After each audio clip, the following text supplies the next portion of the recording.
Ang engkanto sa loob ng kawayan. Sa tahimik na nayon ng San Felipe, may isang kakahuyan na puno ng matatandang kawayan.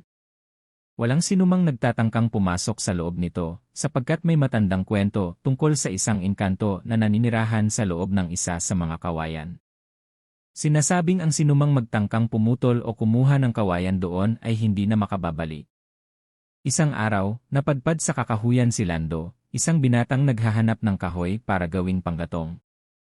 Kakaunti na ang kanyang mapagpipilian kaya't napilitan siyang pumasok sa kakahuyan ng mga kawayan sa kabila ng babala ng mga matatanda. Habang siya'y naglalakad, may napansin siyang isang malaking kawayan na naiba sa lahat, mas makintab, mas berde, at tila sumisinag kahit sa dilim ng kakahuyan. Kailangan ko lang ng isa, bulong niya sa sarili habang inaabot ang kanyang itak. Ngunit bago niya ito maibaba, isang malamig na hangin ang bumalot sa paligid. Huwag mo akong saktan, isang tinig ang bumulong mula sa kawayan. Nabitiwan ni Lando ang itak sa gulat. Mula sa loob ng kawayan, unti-unting lumitaw ang isang nilalang. Siya ay isang engkanto na may mahabang buhok na parang sinag ng buwan, mga matang tulad ng malalim na ilog, at tinig na kasing lambing ng ihip ng hangin.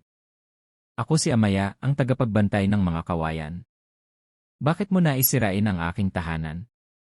Hindi ko alam na may nakatira rito, sagot ni Lando. Kailangan ko lang ng kahoy para sa aming bahay. Pasensya na kung nasaktan kita. Umiti ang engkanto. Kung tunay ang iyong pangangailangan, tutulungan kita. Ngunit may kapalit. Ano ang kailangan mong kapalit? Tanong ni Lando. Pagkakaibigan, sagot ni Amaya. Ibalik mo ang respeto ng mga tao sa kabubatan. Huwag hayaang sirain ang mga kawayan ng walang dahilan. Kapag ginawa mo ito, hindi ka lamang magkakaroon ng panggatong, kundi magiging tagapangalaga ka ng ating kalikasan. Pumayag si Lando. Binigyan siya ni Amaya ng isang piraso ng kawayan na hindi kailanman nauubos. Sa tuwing kukunin niya ito, muling tumutubo at nagiging bago. Naging sapat ang kawayan na yon para sa lahat ng kanyang pangangailangan. Mula noon, naging tagapangalaga ng kabubatan si Lando. Sa tulong ni Amaya, pinanatili niyang buhay at maayos ang mga kawayan.